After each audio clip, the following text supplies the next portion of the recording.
지금 우리나라 여자 아이들 사춘기가 평균 11.3세, 남자 아이들은 12.1세로 보고됩니다.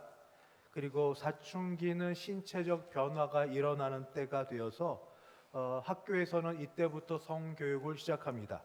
그렇지만 초등학교 성교육은 좀 단편적이고 기초 지식 위주에 비해서 중고등학교 올라가면서 조금 더 보완된 성교육이 시작이 됩니다.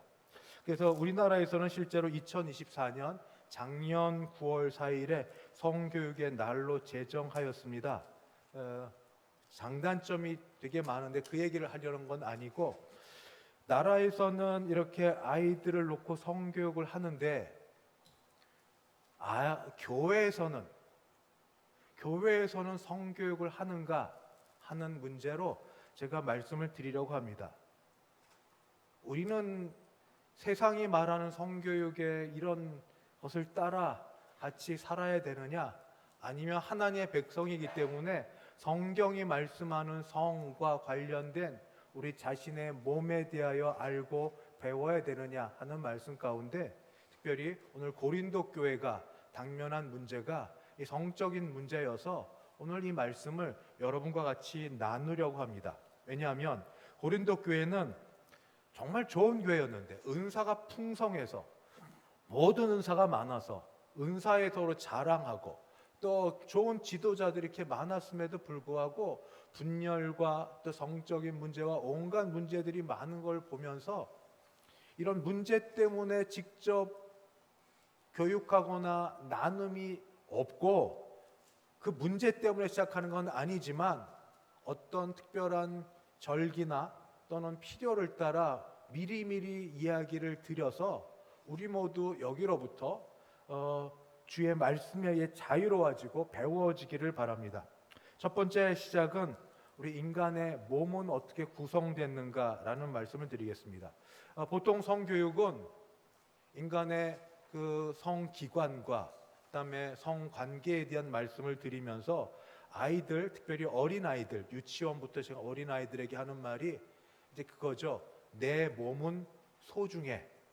그러니까 내 몸에 함부로 손대지 못하도록 하는 내 몸은 소중해부터 시작하는데, 교회에서도 오늘 같이 드릴 말씀이 몸에 대한 말씀입니다. 우리 몸은 어떻게 만들어졌을까요? 창세기 2장 7절을 보면 하나님이 우리를 창조하시는데 땅의 흙을 가지고 생기를 불어 넣으셔서 우리가 만들어졌는데, 그 만들어진 창조된 존재를 생명이라고 부릅니다. 흙을 육신이라고 말하면 또 생기는 영혼이라 말할 수 있습니다. 제가 드리고 싶은 말은 중요한 말인데, 영혼과 율기 따로 떨어져 있는 것 같을지라도 생명이 된 인간은 그 다음부터는 서로 나뉘어지지 않는다는 겁니다. 이 인간은 영혼과 육으로 불려서 말할 수는 있지만, 이게 영혼과 육이 따로 떨어져서 분리되어 말할 수 없다는 것을 여러분에게 말씀드리려고 합니다. 그래서 이러한 인격체를 전인이라고 우리는 부릅니다. 영혼과 육이 함께 된 것, 영과 혼과 육보다 영혼을 보통 같이 쓰는 우리 개혁주의 신앙은 그렇게 얘기하고, 영혼과 육이 하나가 된 우리가 전인인 우리 인간들입니다. 둘은 나누어지지 않습니다. 그런데 죄를 범하게 되면 나뉘어지는가? 죄 가운데 죄를 범할 때 영혼은 깨끗하고 고상하고 순결한데 비해서 육신만 죄를 범하였는가? 성경은 결코 그렇다고 말하지 않습니다. 이미 영혼과 육신이 하나가 된 사람이기 때문에 죄를 범하여도 역시 영혼도 죄를 범한 게 되고 육신도 죄를 범한 게 됩니다. 어떻게 하는가? 마음에 생각하는 데서부터 죄가 들어와서 그 마음으로부터 시작하여 그 눈으로 가면 눈이 사람을 죽일 듯하게 쳐다보는 게 되고, 입으로 가면 온갖 악한 말과 욕설과 비난과 정죄와 저주의 말이 나오고, 그 악한 마음이 손으로 가면 폭력이 되고, 그 악한 마음이 우리 발로 가면 걷어차고 악한 길로 가는데 빠르게 되고, 죄가 들어와도 우리는 전인이기 때문에 영혼과 육이 나누어져서 영혼은 깨끗한데 육은 더럽다가 아닙니다. 영과 육이 다 죄 가운데 있습니다. 그러면 세 번째, 구원을 받으면, 예수 그리스도를 믿어서 구원을 받으면 그때는 영혼이 구원을 받고 육신은 여전히 죄 가운데 있느냐? 아닙니다. 똑같이 구원을 받습니다. 영혼이 구원을 받은 것처럼 육신도 구원을 받습니다. 예수님께서 우리 죄를 위하여 죽으심으로 우리 죄가 용서되어짐은 육신의 죄뿐 아니라 영혼의 죄까지 같이 용서받음입니다. 그리고 나서 놀라운 일이 벌어지는데, 제가 로마서 말씀을 드릴 때 했던 것처럼 칭의 사건이 벌어집니다. 주님이 우리의 죄를 가져가시고 주님의 의를 우리에게 덮어 씌우셔서 우리를 의롭다고 여겨주십니다. 칭의는 의로운 게 아닙니다. 의롭다고 여겨주시는 겁니다.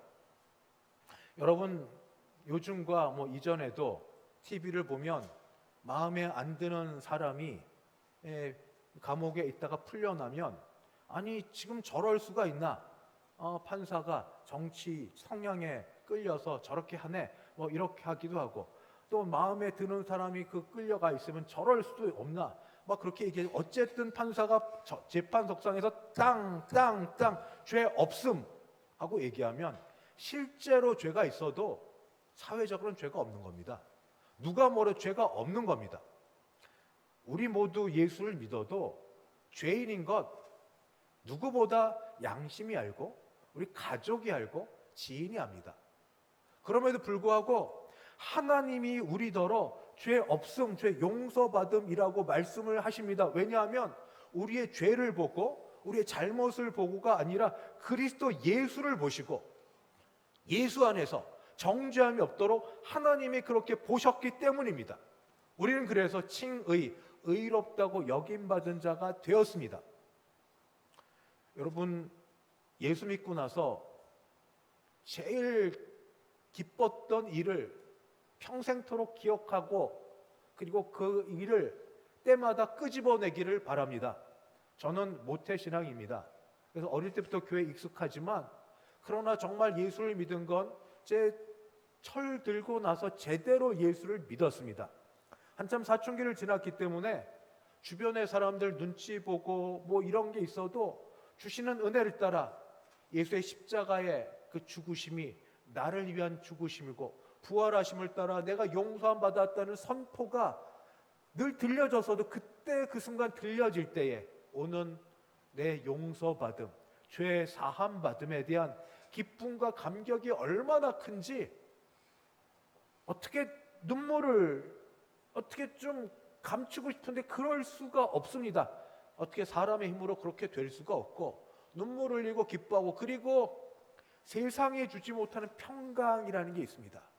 하늘에서 내려오는 평강, 평화 아시죠? 바로 평화, 평강. 그 마음에 드는 생각은 이 상태로 죄 안 짓고 살면 좋겠다. 얼마나 기쁜지 죄 안 짓고 살면 좋겠다. 근데 이게 얼마나 갑니까? 잘해야 며칠이고 아니면 하루도 못 가고 몇 시간도 못 가는 그 가운데. 그래서 하는 게 오호라 나는 곤고한 사람이로다. 누가 나를 이 사망의 몸에서 건져내랴. 죄 안 짓고 싶은 마음 있지만 마음대로 안 되는 이 상황 속에 우리는 여전히 죄를 짓고 삽니다.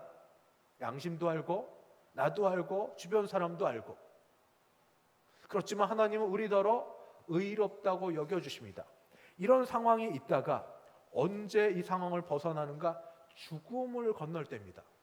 죽음을 건널 때. 죽으면 육신은 왔던 대로 흙으로 돌아가고 영혼은 그때 주님 품에 있게 됩니다. 주님 품에 있게 되는 건 죄의 모든 용서, 죄의 죄값을 다 치르셔서 죄 없이 이제 주님 품에 거하게 되는 겁니다.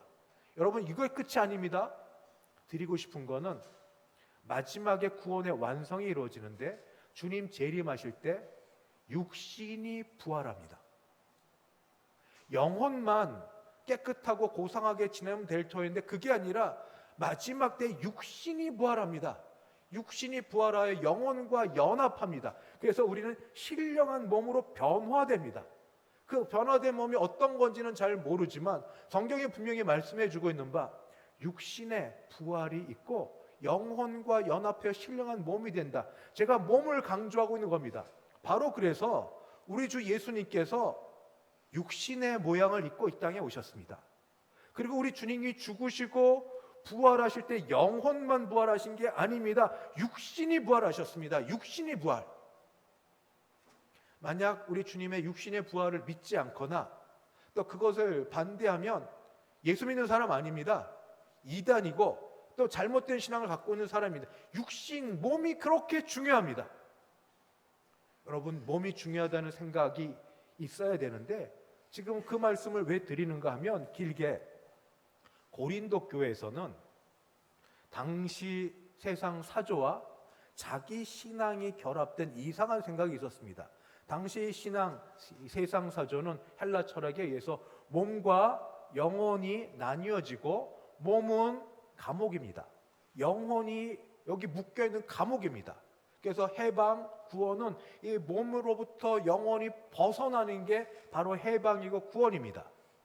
이런 생각을 갖고는 헬라 철학 가운데서 또 이 잘못된 종말론적 신앙을 갖고 있었던 고린도 교회 중에 일부가 어차피 몸도 그리고 이 영혼도 다 멸망할 거야, 없어질 거야 하는 생각 가운데 있어서 그 마음으로 어떻게 했는가? 마음대로 살았어요. 하고 싶은 대로 살았어요. 몸으로 하고 싶은 것 다 하고 살았어요. 하고 싶은 게 뭐냐? 쾌락입니다. 성적인 것을 마음껏 누리고 살면서 어차피 몸은 버려질 거고 뭐 영혼도 그렇게 될 거니까 하나님이 패하실 거니까 하고 그렇게 살았습니다. 그것이 바로 오늘 읽은 말씀 고린도서 6장 13절 상반절입니다. 마치 음식과 배의 비유를 하면서 음식과 배가 있는 것처럼 그렇게 되어 있습니다. 제가 읽습니다. 고린도서 6장 13절 상반절. 음식은 배를 위하여 있고 배는 음식을 위하여 있으니, 그러니까 먹고 지내는 것처럼 성적인 관계를 하는 것도 똑같이 여기면서 그래도 괜찮은 이유를 이렇게 합리화합니다. 하나님은 이것저것을 다 패하시랴. 어차피 썩어 없어질 것. 내 마음대로 살면 어때?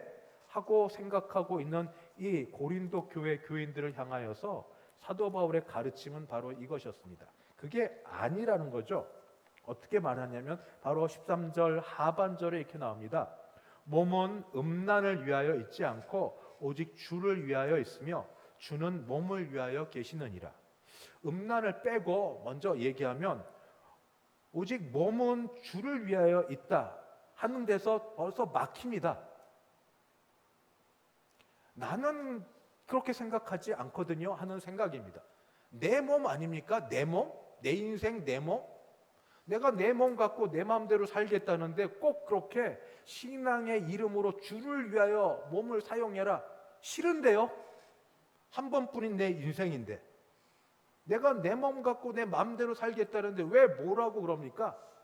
건강을 잃어도 내가 잃는 거고 건강해지면 내가 건강해지는 거지 그거 건드리지 마세요. 그렇게 말하고 싶은 마음이 여기 있습니다. 때로는 어떨 때 더 악에 바친 듯이 신앙인일수록 그렇게 말하거나 행동할 수가 있습니다. 어떤 경우일까요?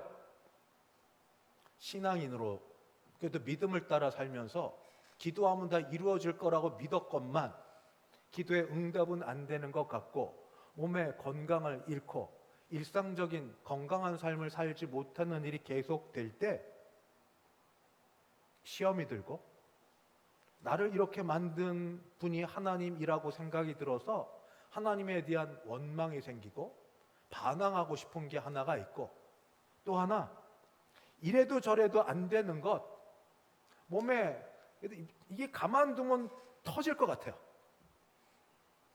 견딜 수 없을 것 같아요. 어디든지 배출구가 있어야 되는데 그 배출구로 제일 편하고 쉬운 게 쾌락입니다. 성적 쾌락.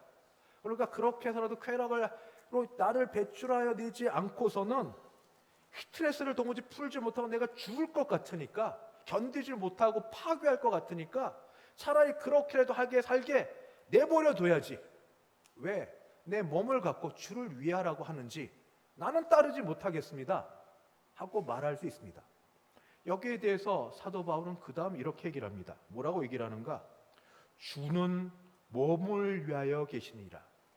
나는 내 몸을 갖고 주를 위하고 싶지 않은데 우리 주님은 내 몸을 위하신다고 말하십니다. 몸을 위한다는 건 내 몸을 붙드시고 건강케 하시고 지켜주신다는 겁니다. 저는 제 개인적으로 이 말이 너무 와닿습니다. 저는 제 건강 잘 챙기지 못합니다. 좋은 음식 먹고 그다음에 운동하고 제대로 잘 자고 뭐 해야 되는 걸 알고 있지만 저는 뭐 그렇게 잘 못합니다. 먹고 싶은 대로 잘 먹으면 잘 되는 줄 알았더니 먹고 싶은 대로 잘 먹는 게 아니랍니다. 꼭 가려 먹어야 되고 운동해야 되고 저는 탄수화물 좋아하고요, 밀가루 좋아하고요. 주시는 대로 먹으면 잘 먹고 그냥 그렇게 지냅니다. 그래도 저 이렇게 잘 삽니다. 그러면 아시겠죠? 시간 지나고 두고 보세요. 목사님 어떻게 될지 뻔합니다. 앞으로 될지 모르지만 현재 제 형편으로는 괜찮아요. 뭐라고 하지 마세요. 배 좀 나왔다고 뭐라고 하지 마세요. 저 괜찮아요. 건강해요. 왜냐하면 좋은 음식을 먹고 건강을 위해서 운동을 하고 뭐 하고 지내서 몸을 유지할 수 있지만 그렇게 한다 하더라도 건강을 잃고 약한 사람들이 있는가 보면 그렇게 하지 못하고 살아도 잘 사는 사람들도 있습니다. 그래도 저도 보면 알겠어요. 제 앞에 어떤 분을 봤더니 우리 교회 분이 아니고요. 다른 교회 이제 목사님이세요. 장례식장에 갔더니 막 음식을 먹는데 막 급하게 폭식을 하시는 거예요. 마치 거울처럼 저를 보는 것 같아요. 저렇게 먹으면 안 되는데. 저렇게 먹으면 저는 못 지키면 남한테만. 근데 그분 건강하게 잘 사세요. 그때 또 하실 겁니다. 목사님은 그래도 건강하니까 그렇지. 제 삶을 아세요? 제 과거를 아세요? 제 인생을 아세요? 제 삶이 어떤 줄 아세요? 어둠 가운데 있고 힘든 가운데 육신의 아픔을 아세요? 제가 감히 안다 뭐 말씀을 못 드리지만 이 하나 말씀은 드리고 싶습니다. 제가 대학교 2학년 때 꽤 오래전에 일산이 아직 개발되지 않을 때입니다. 그때 일산에 홀트 아동복지라는 데가 있습니다. 거기에는 정말 그 부모 없는 자녀들을 어린아이들을 키우는데 그냥이 아니라 정상적이지 못한 아이들입니다. 그때 처음 보고 지금까지 못 봤는데 대두증을 아세요? 머리가 정말 이만해요. 아이들이 몸은 요만한데 소두증을 아세요? 머리가 요만해요. 근데 몸은 이렇고. 그리고 이 친구들이 숫자를 못 헤아려요. 1, 2, 3, 4, 5, 6, 7, 8 못하고. 이런 친구들과 더불어 일주일을 거기 지냈습니다. 수요일 3일 밤 예배에 참석하는데 이 친구들이 찬송을 못 불러요. 무슨 말인지 모르고 기억을 못하니까 그냥 어어어어예요. 근데 저는 오히려 부끄러웠어요. 나중에 하나님 앞에 갔을 때 어떤 예배를 하나님도 받아주실까? 그거는 모를 일이죠. 나름 최선을 다해 음정과 박자를 맞춰가며 가사 곡을 생각하며 부르는 찬송도 받으시지만 이 친구들이 부르는 그 찬송도 하나님 받지 않으실까? 그렇게 얘기하면 또 말할 겁니다. 그렇게 함부로 다른 사람의 이야기를 들어서 나를 평가하는 건 폭압적인 겁니다. 폭군처럼 말하고 싶진 않습니다. 그러나 듣고 싶은 말은 여러분, 내가 생각하는 내 몸보다 지금 세상을 보면 더 힘들고 어렵게 사는 분들이 있다는 것만큼은 사실이지 않습니까? 그분들이 어떻게 지내는지는 모르지만 지금 내가 정말 죽겠다 싶을 정도의 힘든 삶을 살고 있는 건 알겠는데, 그러나 객관적으로 남이 볼 때도 나보다 더 힘들게 살고 있는 분이 있다는 것도 사실이에요. 그리고 그분들에 대한 인생 가운데 하나님께서, 제가 믿고 성경이 증언해 선하신 하나님께서, 선하신 왜 그렇게 만드셨는지 모르지만, 왜 그렇게 옆에 냅두고 지내는지 모르지만, 선하신 하나님께서 세상을 운영하시고 다스리시는 가운데 우리는 이 땅만 살다고 믿지 않는 사람들입니다. 죽음이 있고 죽음 이후에 영생이 있다고 사는 사람들이기에, 짧은 100년 또는 그 이상의 삶을 살면서 그 이후에 영생에 사는 사람들이기에 이 땅이 다가 아닌 삶 가운데, 영생을 바라보는 가운데 영생에 그들의 이 땅의 삶이 어땠을지 모르나 남들 볼 때는 너무 부족하고 힘들어 보여도, 그러나 그 가운데 불렀던 찬송이 하나님이 들으신 바 되는 찬송이 되면 오히려 정상적으로 여겨졌던 사람들의 제대로 부른 찬송보다 하나님이 더 복 주시고 함께 하시지 않을까, 제 생각입니다. 그래서 드리고 싶은 거는 몸은 그렇게 소중하다는 말씀입니다. 그래서 함부로 내 몸이 내 마음대로 건강하지 못하다고, 원하는 대로 안 된다고 핑계 합리화하면서 그렇게 위하지 말고 우리 주님을 위하는 일로 한 번쯤 생각해 보자 하는 말씀을 드립니다. 왜 그런가? 고린도전서 6장 15절 상반절에 이렇게 기록되어 있기 때문입니다. 너희 몸이 그리스도의 지체인 줄을 알지 못하느냐? 지체라 하는 것은 속해 있다는 것입니다. 속해 있다 또는 연결되어 있다. 로마서에 보면 연합되어 있는 걸로 나옵니다. 우리 몸은 예수를 믿는 그 순간 그리스도께서 그의 의를 우리에게 전가해 주시고, 우리의 죄는 그리스도께 전해지는 그 순간 이 끈끈하게 맺어진 이게 놓여지지 않는 바로 그런 몸이에요. 그래서 우리가 그리스도의 지체다, 그리스도 속해 있다고 말을 합니다. 그런데 6장 15절 하반절에 그런 몸을 갖고 이렇게 쓰면 되냐고 나무랍니다. 뭐라고 얘기하는가? 내가 그리스도의 지체를 가지고 예수를 믿어서 내 몸이 그리스도께 연결되는 걸 믿는 그런 형편 가운데 있으면서도 장녀의 지체를 만들겠느냐? 이게 문자 그대로입니다. 이때 그리스, 헬라, 신전 창기도 있고 뭐 여러 가지, 지금으로 얘기하면, 과거로 하지만 지금 솔직히 얘기해야 되니까 지금도 성접대 뭐 그런 업소를 뭐 가시는 분은 없겠지만 뭐 그런 거 아니어도 더 쉽게 인터넷이죠. 인터넷 개방적인 걸 통하여서 얼마든지 성적 유혹과 개방되는 것이 있을 때 거기에 몸과 시간과 마음과 모든 게 같이 들어가는 그런 것들로 같이 연합되어 있고 거기에 연결되어 있을 때 그리스도의 지체인데, 그리스도의 몸인데, 그런 자를 향하여 하시는 말씀이 어떻게 그리스도의 지체를 가지고 장녀의 지체를 만들겠느냐? 어떻게 한 몸 갖고 그렇게 지낼 수 있겠느냐? 결코 그럴 수 없느니라. 결코 그래서는 안 된다라고 말하고 있습니다. 왜냐하면 바로 6장 17절에 이렇게 말해주고 있기 때문입니다.